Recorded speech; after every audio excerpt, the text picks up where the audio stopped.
Beyond the podcast of 1984. Beyond the podcast of 1984.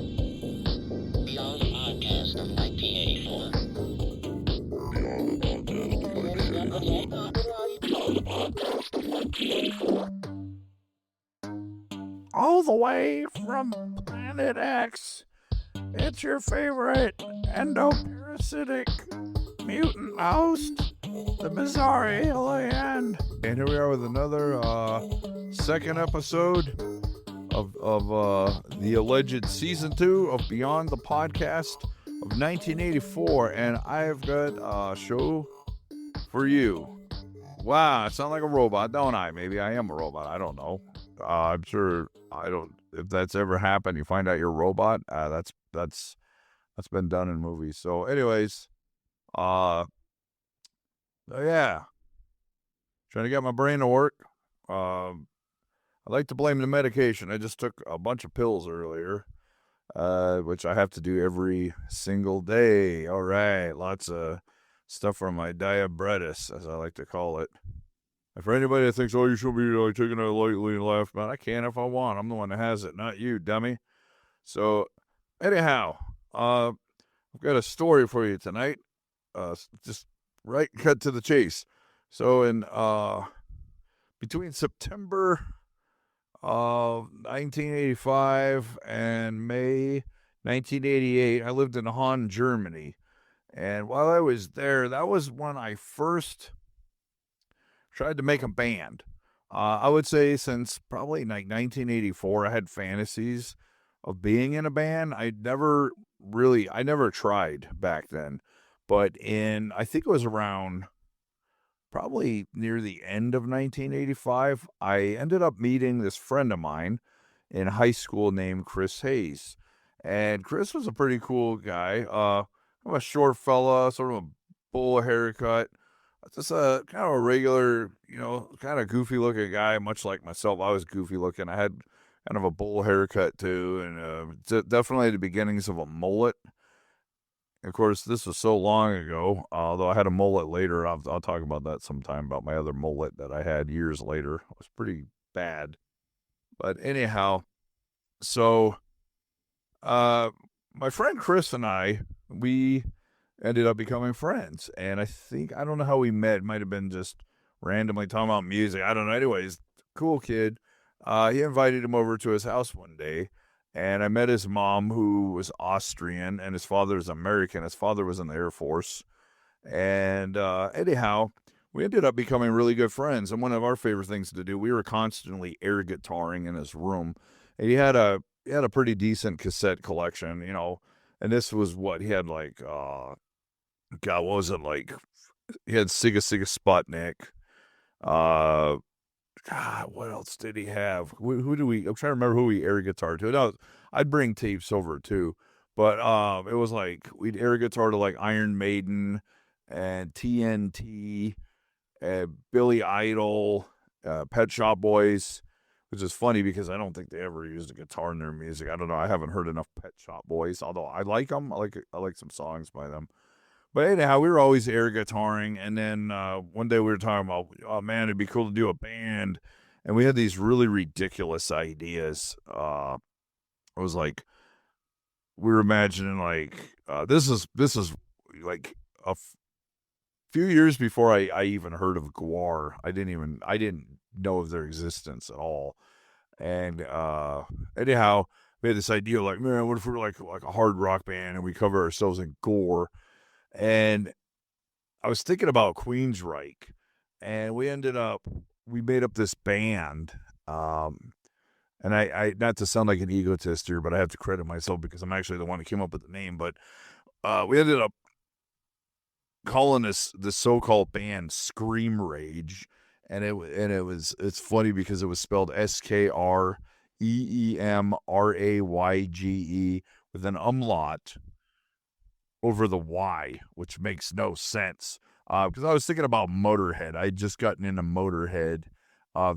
This British heavy metal compilation tape I had. I can't remember the name of it, but it wasn't even all really metal either. I mean, it had some metal on it, hard rock, like it had like Venom and Tank.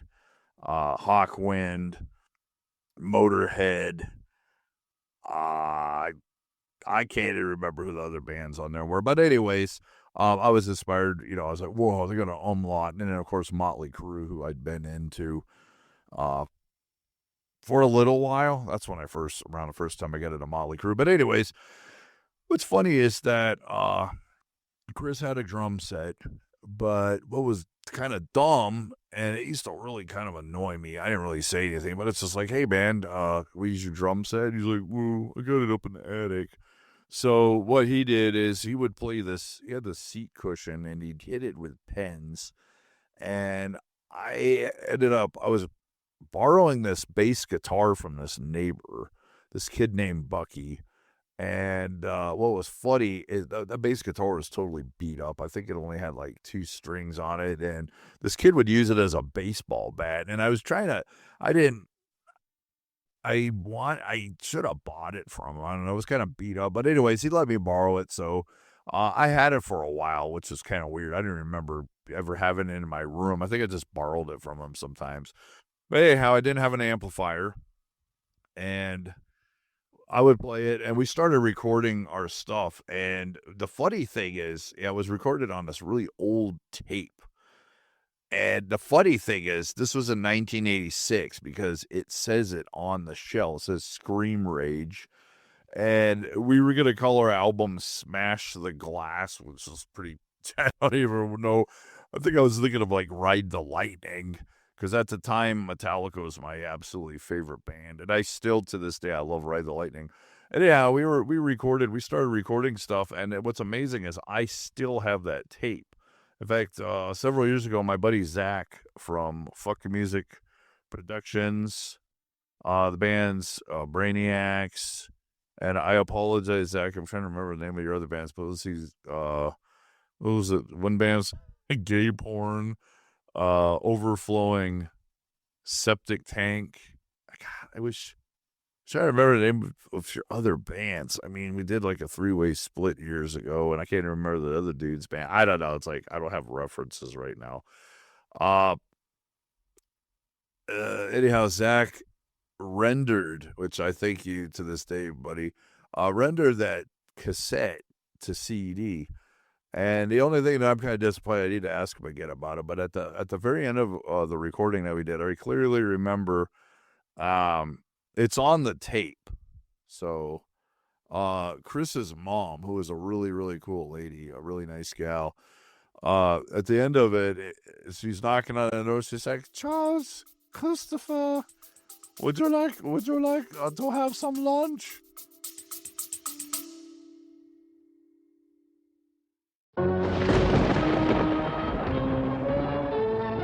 You're still afraid? Stop it now! I mean it! He's coming to get you, Barbara. Stop it! You're ignorant! He's coming for you, Barbara. Stop it! You're acting like a He's child! coming for you. Look, here he comes. Now he'll hear you! Here he comes now. I'm getting out of here, BCA. Tune in to BCA's Podcast Weekly on Beyond the Podcast of 1984. BTP 1984.com. Beyond the Podcast of 1984. Beyond the Podcast of 1984. Or something like that. And we were laughing. Very cool lady. She had like broken English. And that's not why we were laughing. It's just funny because she's knocking on the door. We're in there like just making some really crap music. I mean, this is way before, I heard the legendary Sockeye and all these other great bands like Sheep Squeeze and all these ridiculous great bands. Anyhow, we re-recorded. We did a bunch of songs. And the funny thing is, we were, I was a young teenager. I think I was like 15 and Chris was like 14. I was like 1 year ahead of him. And we were jamming and recording all this crap. We did like one song called The Spectre. And it was funny because I would sing and play bass, which I could barely play. And he's all tap, tap, tap, tap, tap, tap. And he'd do backup vocals, and it was freaking hilarious. Then we had another song. I'm sure this is gonna get bleep, but the song was called "Motherfucker," and it's like da na na na na na na na na. You think you're cool, but you're not. You think you're cool. You're not hot. You're a da na na na na na na na na na na. You're just a motherfucker. But we were so shy because we kept thinking his mom was gonna like listen in on us. So like when we do the second part of the song, we'd go mother and we'd mumble it, and oh god, it was funny. But anyways, that was like the first I don't know if you want to call it a real band. We ended up jamming with these two other guys that I became friends with a little while later. These guys just turned out to be the biggest pricks, backstabbing, lying sacks of trash. And I mean, if I had like a hardcore band, I could do a song about them called "Backstabbing Bastards." Keep it real, bro. Anyhow, these guys, I don't even remember what we were calling our band, but it wasn't Scream Rage. It was like, but we were jamming. And we actually recorded a cover of "We Will Rock You" by Queen, and I was singing it. Chris was playing actual drums. He actually had, I think the drums were at somebody else's house. I think we stayed the night or something, but I'm pretty sure that was Chris. This other guy was playing acoustic guitar. It was pretty bad, but I wish I had a copy of it because it was pretty funny. But, when I lived in Germany, I really got into music, especially, I'd always liked music, because 1982 when I lived in Minot, North Dakota, I was really, really into MTV. I mean, it was just like, it blew my mind. I loved it. I used to stay up on Fridays and Saturdays till like 2 or 3 in the morning, sometimes all night. I'd see how long I could stay up. And I was obsessed, because I was always waiting for my favorite videos to come on. And I still love a lot of 80s pop and all that. But when I lived in Germany, I got this older friend. I said hi to him one day. He lived across the street with his wife and they had one son at the time. They ended up having another kid. But this dude was, his name was Charlie Holmes, and he was, I think he was still an airman in the Air Force. But he lent me, we got to become really good friends. We'd hang out, and he lent me a bunch of tapes. I don't know if if I already told this story. Maybe I am. Oh well, But anyways, so he lent me this big stack of tapes like Rush, Judas Priest, Black Sabbath, Head East. I think he lent me, Head East. Did I say Pink Floyd? No, I was already collecting Pink Floyd. But then he lent me this really cool Pink Floyd book. It had like pictures from like one of their old tours. Actually, it was from different concerts like Animals, The Wall, all that. But a really, really kick-ass book, just full of awesome photography. It really inspired me. But I got in all that music. I think, did I say Black Sabbath? I think I did. But anyways, so I got really educated in that. And at the time, I was also listening to like, Cinderella, Motley Crue, Poison, what was it, Pretty Maids, Dokken, Alice Cooper. And I was really heavily into Pink Floyd. And I was trying to remember like, Accept, Scorpions, Motorhead, because I had Rock and Roll on cassette, and that's a great album. I need to get that one back in my life. I haven't had that in years. But anyhow, that's when I was like into, more like hard rock. Of course, Van Halen. We got really into Queensryche, Ozzy Osbourne, all that stuff. And I still love all that music. Some of the bands only like the first albums, like, Cinderella and Poison, but, I can still appreciate them. But anyhow, a very special time in my life. But yeah, my buddy, I really looked up to him. And I remember one particular day we were hanging out. He goes, "Hey, man, you want to go for a ride?" I was like, "Sure." And he had the Edgar Winter group, that song Frankenstein. And I don't think I had heard it at the time. So he's like, "Hey, check this out." He says, "From the time I play the song until the time we come back, the song is going to start. It's going to end as we get to the driveway." And lo and behold, yep. I mean, we were driving fast, man. We went all around the neighborhood, the village that we lived in, and just zooming, had the song cranked out really loud. It was really cool. Of course, I had my seatbelt on.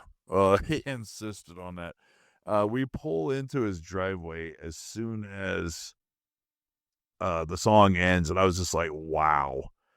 This dude was, I hope he's, still out there. I hope he's doing all right. I hope his family's doing good, because Charlie was a really freaking cool dude, and I miss you a lot, man. I think about you. I hope you're doing good. But he was really, really into, that was the other band I was really into, too. Of course, Led Zeppelin, and he had like 4 framed pictures of the Beatles in his kitchen.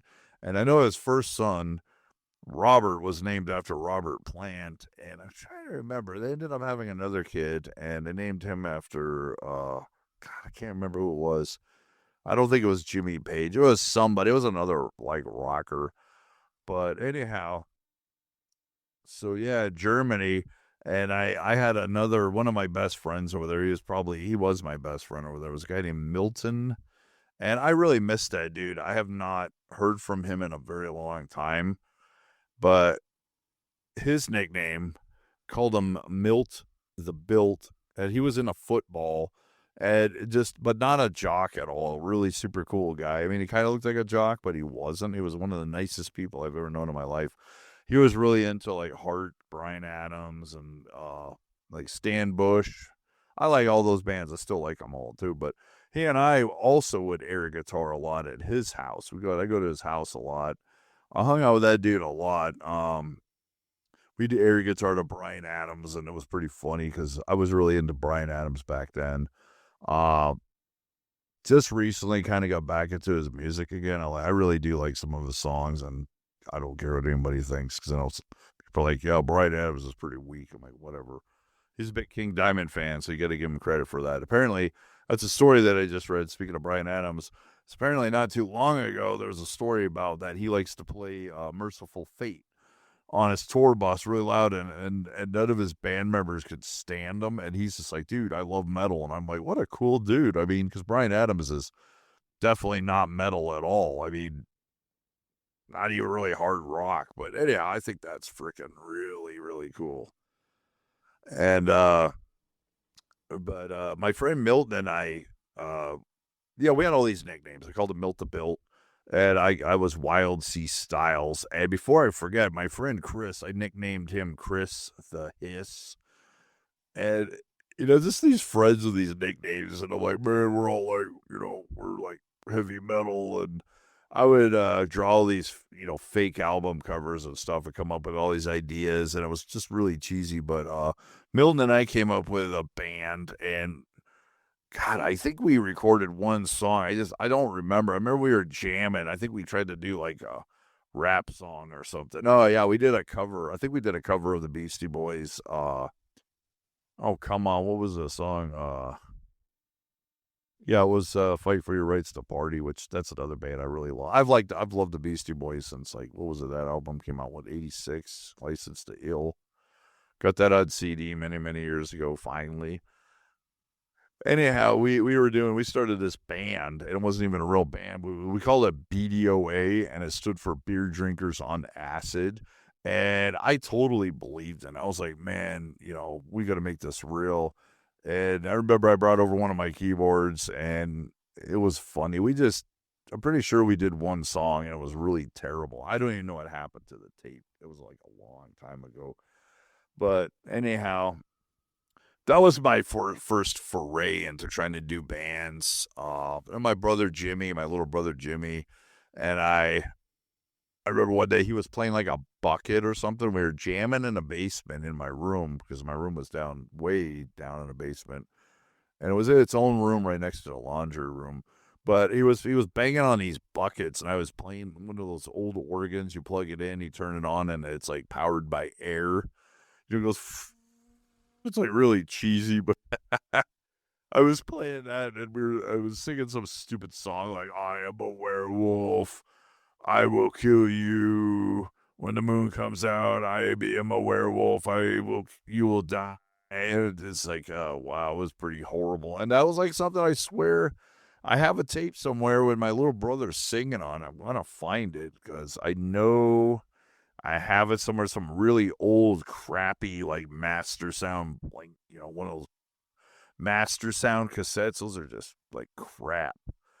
But, you know, the funny thing about it is, you know, you all start somewhere, and it always makes me laugh when I read interviews with these bands. They're all like serious. They're like, yeah, when we started out, we were just total like crap, and our music was garbage. It was all just noise. Because some bands did start out doing noise. I probably already mentioned this, but like the German death grind band Blood, who I do like, and I'm not slamming on them, but I guess their first like few demos were a total noise. They're like, oh, it's just all shit and we hate it.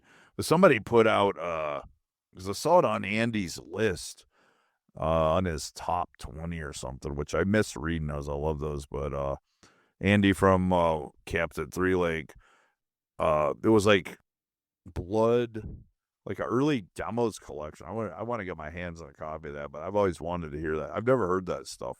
But anyhow, they're like all talking about it. Then they're like, somebody mentioned about industrial noise. Like, yeah, we don't like that garbage either. And I'm like, Jesus, whatever. That's one thing that always makes me laugh, though, is I run into these, like, it seems like it's like a lot of metal people that hate noise. Not all, but quite a few I've run into. Like, I do this guy out here who was a drummer, and I asked him if you want to, you know, trade a CD, and he's like, oh, I'm not into noise. I'm only into ambient stuff. And I was like, okay. And that was the end of the conversation. I just think it's funny. But some people think that, if you do noise, it's because you're untalented, you're not a musician. The thing is, I'm not really a musician. I have been playing my guitar a lot the last few years. I've gotten really, really into my guitar. I just personally find it boring, and this is all on the topic of music and getting into stuff. I can admire people play music, but to me, like, you playing the same songs over and over and over, and then you go and record them, and you hope they're going to be, you know, come out perfect. And then you go on this big-ass tour, and you got to play the same songs over and over. I just find that boring. I mean, God, that would drive me nuts. And it's like, no wonder bands break up. You know, it's like Nirvana. When Nirvana got really big, I know that Kurt Cobain got really sick of playing, like, their big hits, and he got sick of it. And I don't blame him. It's like, God, you do the same songs over and over and over. And at least with noise, you can say what you want, people. If anybody out there hates noise, say what you want. Say, you know, diss on it or whatever. The thing is, when I do recording and playing live are like two completely different things. I cannot emulate the same thing I recorded. Like, I've done probably about 20 different versions of and I'm an idiot because I forget the name of my own song, Interspatial Love Song. I believe that's the one. But every time I do this song dedicated to my dream girl, it's never sounded the same. I mean, I could put out an album, if I could find every live version of that, not one sounds the same. It's not like White House, where White House could emulate their power electronic stuff live, and they did a pretty good job doing that. I cannot do that, and I don't really care to, because I don't want to do the same damn thing over and over and over and over and over. And when I play live, I try not to do the same thing. And unfortunately, last couple shows that I did play came out really minimalist, kind of boring. Like, just did have a mixer, so I couldn't have multiple instruments, you know, going all at once. But that's how it goes. But the thing about, like, going back to, like, you know, getting into music and trying to start bands, you know, and I've had people argue with me like, oh, your band, it's not a real band. I'm like, oh, I'm not a real band because it's just me. Or you're not a real band because you're not music. And I go, duh. Obviously, I'm not music. I think it's funny. And I hate the word noise music. I don't play noise music. I make noise. There's a big difference. Yes, it's all sound. And I despise when people call bands like noisecore, and they're not. They're like technical metal. You know what I mean? It's like, that's not noise. It's just like technical, like whatever, math rock. I don't even know what the flip that is. But I always laugh. What was it, like Metal Maniacs used to do that? They'd like some of the people would describe these like hardcore / metal bands oh, they had these like interesting signature time changes in their music. They call them noise core. It's like, it's not freaking noise core. You know what noise core is? That's like Mixedema, GOP, Minch, the Sexorcist, Sort Desor, Monkey Mush, like 10-second, 5-second, 2-second songs, Stench of Corpse, some of their stuff. Sore Throat, the Screech to the Corpse of Sid album. It just pisses me off. And the funny thing is, these people probably aren't even in the noise. So it's like, what business? Now I'm starting to sound like J-Dog. It's like, if you're not into death metal, you're a poser and all that. Well, sometimes I think people are kind of posers too. And, I'm one of the ultimate glam posers, obviously, because I still listen to a lot of cock rock, especially lately, Bullet Boys and Firehouse, freaking great stuff. So, try not to get off the subject here, but yeah, speaking of bands, no, I started somewhere, and I've never made it quote unquote big with anything I've done. I get not a lot much, but you know what I mean. I get some really cool emails and messages online from people, really kind words about my band, and that means a lot to me, and that kind of helps keep me going. Oh, excuse me, sorry. It's really, really, really late. And normally I would drink coffee, but I'm not going to because I don't want to get too wired. So yeah, I just keep doing my band. I've quit it so many times, but it's like a terrible disease with no cure. But no, music. I like music. And I've said that a lot. And I say like fuck music. I've written that on the back of a lot of my old cassettes. And that's just basically like screw music. I like music though, and maybe that makes me a hypocrite. I do like music, but making noise is probably my favorite thing. I just really like to. Like to make layers of crazy sound. The whole harsh wall. What was it called? Harsh noise wall or whatever you call it. I've done some stuff like that. I love it, and it's weird because I did a song by Conflagration, one of my other projects I did years ago, and I'm not sure why I labeled it under Conflagration, because Conflagration's not a noise band. That's more like my grind metal punk project, which is coming back. But I did this 4 layers of really loud noise, but for some reason it just didn't feel like the Earwigs. I'm like, I'll just have this as a conflagration song, because it does. It sounds like a conflagration, and if I say that word too many more times, I'm gonna forget what it means. But yeah. So in other so-called news, I'm dealing with some just crap in my life. I made a bunch of calls the other day, and I'm getting a lot of problems out of the way, but I still get more stuff to deal with. By the time these episodes come out, I'll probably already have had my colonoscopy done, which I need to. I just got a notice in the mail like, "Oh, we've been trying to get a hold of you. You need to make an appointment." It's like, ooh, I need to make an appointment. And who's going to pay for the big-ass bill that I'm probably going to get? But dear friend of mine, told me earlier that that's considered, what is that called? I can't even think of the word right now, but preventive medicine. Thank you. Preventive, I believe. So I know I need to get it done. I'll get 2 days off for that. Oh boy, laying there, and oh boy. But anyways, it's probably for the best, because with the last few months dealing with health issues, got a new doctor. I just still not really feeling that great. Tonight was the second night I take my new medication. Got to take another pill tomorrow. I take a lot of medicine, man. Take vitamins. This pill is supposed to help me with lowering my blood sugar and also dealing with some other problems. I'll just say the problem's downstairs. Quote unquote, downstairs, man.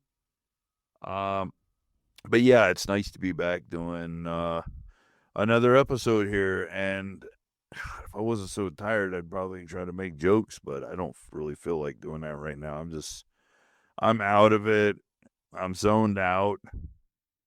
I love talking about, the quote unquote old days. And I've had people saying, dude, I'd like to hear more stories. And, you folks, you're going to hear a lot more stuff. I'm going to be talking a lot about the early 90s. Like, get some stuff, more stories about Pile of Eggs.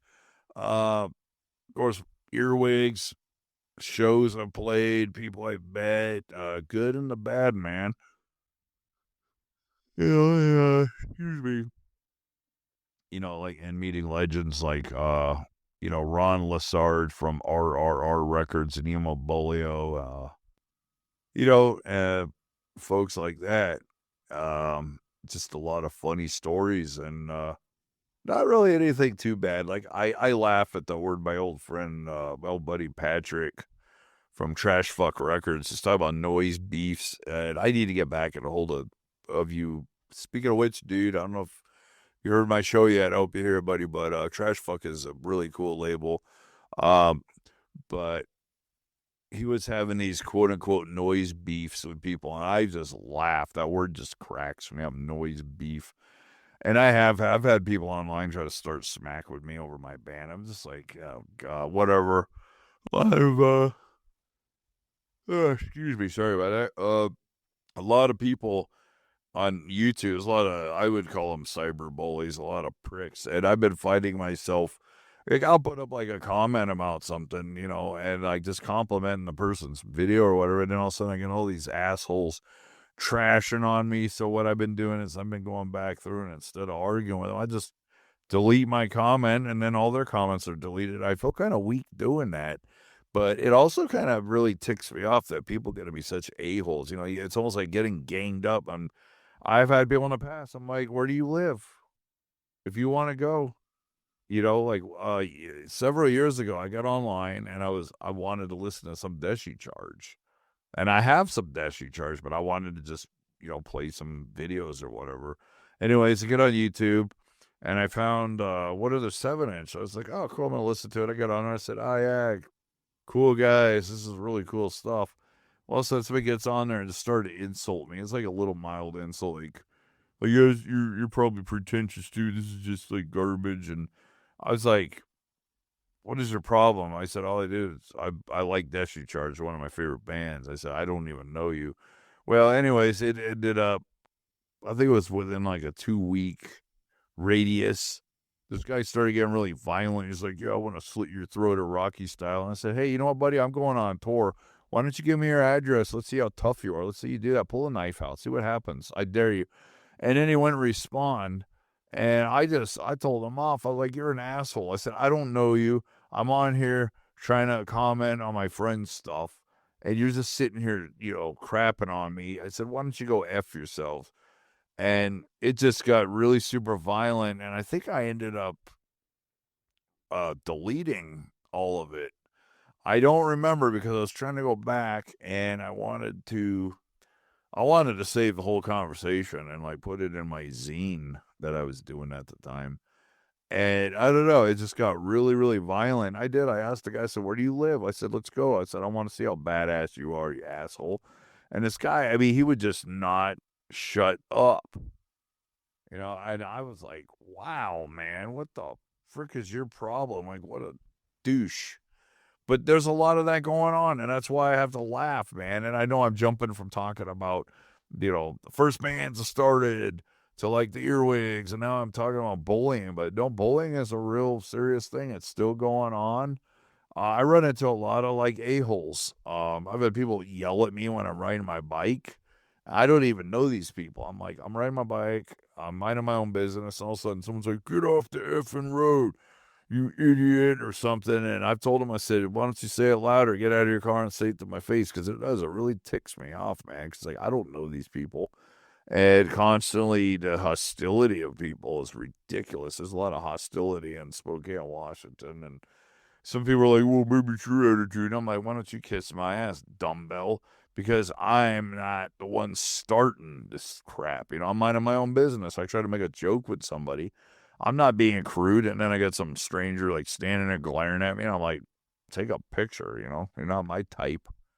It's like that intense sexual glare, which I would rather have. I mean, when some beautiful woman's glaring at you in a sexual way, that's kind of cool, but not when it's like, you know, like, yeah, I'm gonna F you up. I've had that happen plenty of times. She goes screaming at me and just, wow, out of nowhere, man. Oh, hell. Oh, my God. My throat's really dry, too. Wow.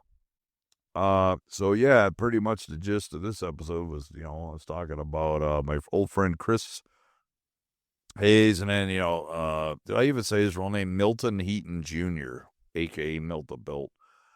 I miss you guys. I hope, you know, going back to that, Charlie Holmes, some other really cool people that I knew in Germany. Still friends with my friend Michelle. She's awesome. She's a really cool gal. Always enjoy to read your cool, funny posts of your cats and all your decorations and Halloween stuff that you buy and you put up in your house. And cheers to you and your husband and your kitties and your dog. I think that's totally cool. I'm pretty sure you have a dog, duh. You know, you think I would remember that. But anyways, sorry, excuse me. And my friend John Beaver is awesome. Cheers to you too, buddy. To you and your lady. Hope you guys are all doing good out there. And upcoming, I definitely want to do an episode doing a shout out to my friends and family. But yeah, it's like I said in the past. I'll probably say it again and again. But doing this show is like kind of therapeutic for me. I'm a big mouth. I like talking. Sometimes I can be a little overwhelming, and I will apologize for that because I'll think about it later. I'm like, man, I kind of feel almost a little bit like a psychic vampire, and I don't mean to. I'm just, I get really excited, but I don't think there's anything wrong with that. You know, and I've asked some friends, like, you know, am I bad because of that? They're like, no, you just are excited. And I do, I get really excited, but other times I get really down and depressed. I'm like, why do I even bother, you know? Like I was thinking about it earlier. So many podcasts out there. So many. It's ridiculous. It's like, holy smoke. I don't even want to know how many there are. But I think the cool thing about them is there's podcasts for everybody out there, you know? There's a lot of good stuff, and I'm sure there's a lot of bad stuff. I need to listen to more. If I had more time, I would. Oh my God, I'm sorry I keep doing that. Wow. Hopefully I'm not making anybody fall asleep. I was trying to be like funnier and stuff, like, holy smoke, man. I'm a little out of it right now. It's that gosh darn medicine, and plus I didn't sleep very well today. Kept waking up, get a little cat staring at me, passed out, woke up, passed out. Cats keep going in and out of my room, which I try to be nice. I close the door. I don't close it all the way, and then they come just rushing in, and then, you know, pain in the necks, but I love them. They're my life, you know. I love them with all my heart. And speaking of that, are we getting? No, we're not getting. We're getting close. We're kind of getting near the end of an episode again. But this has been fun. And kind of more of, I guess, a theme of this episode, talking about, you know, the bands that I did. And but anyways, I got that Scream Rage on CD, but I'm hoping to maybe get that other part on there, maybe get it redone or whatever with my friend's mom on there talking. It's pretty bad stuff. It's just, it's bad. There's one song on there, though, I'm a little bit confused. I don't remember recording it, but all it is, it's like a Yamaha keyboard is like with a beat going, and it almost sounds like I was trying to like do doom metal. Is really freaking cheesy, and a few other songs, and there's a lot of parts of us just laughing and talking. It's just like just a ridiculous, like, just sounds like a couple of kids, you know, trying to record music. And I mean, we tried, and another song on there, my buddy's going off on the drums. He's playing drums, and I'm playing this acoustic guitar, and it's almost like I'm trying to sound like speed metal. It's really bad. I'm like near, and And he's like, boom, boom, boom, tap, tap, tap, boom, boom, boom, tap, tap. And I just laughed listening to it. I was like, this is wow.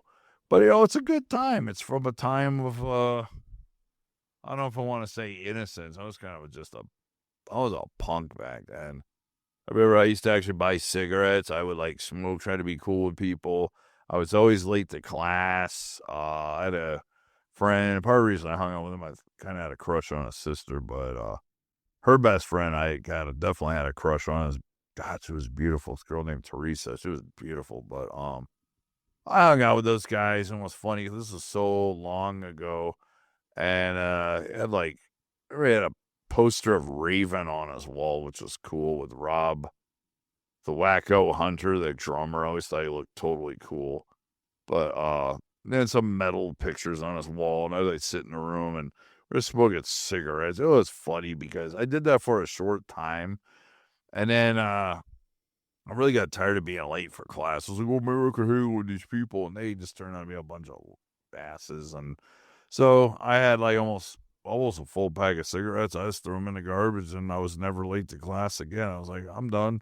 So it wasn't even an addiction. It was just that I was smoking because, I could impress people. And apparently I didn't impress anybody. But that was high school, man. That was long time ago, 85 to 88. And then things kind of went downhill. I ended up getting kicked out of there. Nothing super bad, just, I really get along with my family, and I was always the black sheep. I still am, but I love them. But, just always in my own world, man, never fit in. So I ended up living with my grandparents, which was the best thing that could have happened. And from there, I got heavily, really, really into music even more. That was what I spent my allowance. My grandma gave me an allowance because, I'd try to help out around the ranch. We had horses and stuff. And this is way back, like 89. I was first pen pals with Food Fortunata, a.k.a. Dave Shaw. I should say the reverse, Dave Shaw, a.k.a. Anyways, and I would buy, he put out, a new 45, new Sockeye record or something. I'd send him the money, and I still have all that stuff, man. I still have all of it. I don't think I ever got rid of anything from you, man. I still have all that stuff. Volkswagen, Sockeye. I think I bought a Volkswagen Tit Wrench split 7-inch.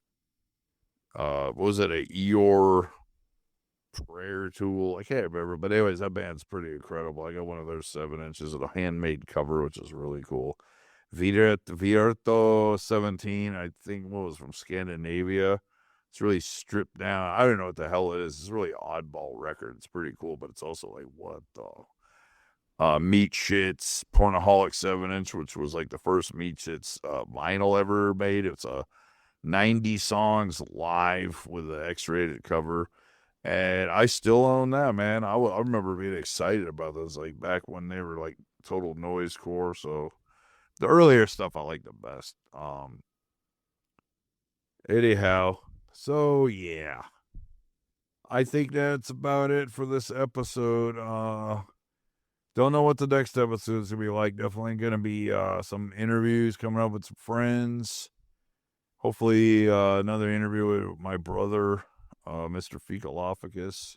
Maybe my other brother too. But we'll see, man. Sound like Jabba the Hutt there. Yawning. I'll have definitely more stuff to blab about. Thank you for listening to Beyond the Podcast of 1984. This has been the Bizarre Alien from Outer Space saying, stay sick, take care, don't forget to change your underpants, and as always, keep the filth, and if you have any questions or comments or anything, you can go to the website. It's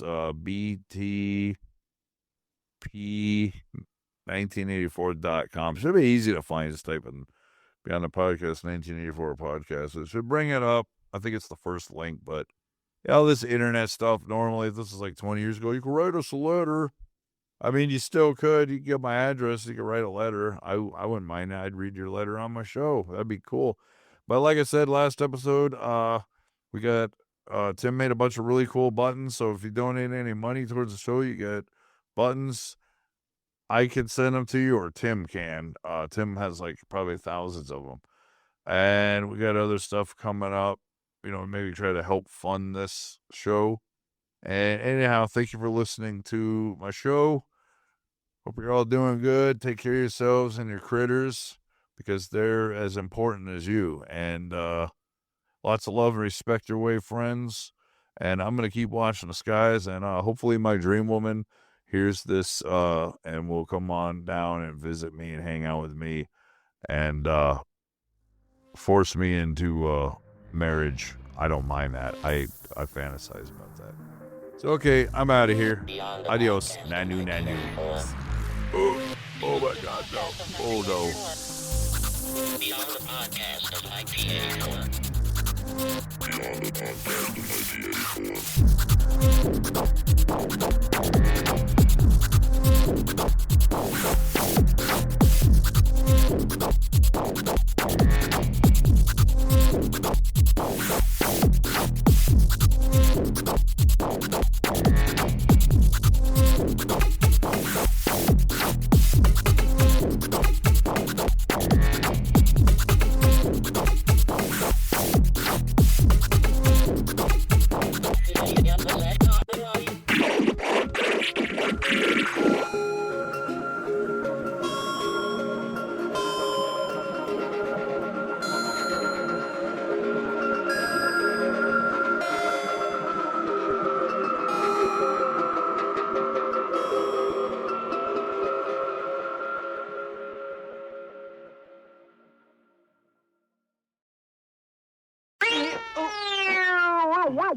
What is this?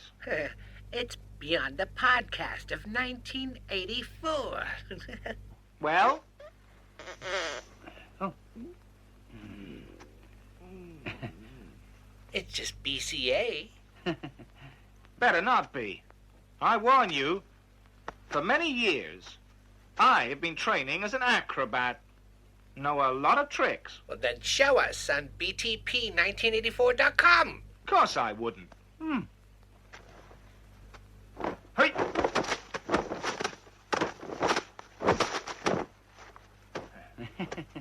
Well.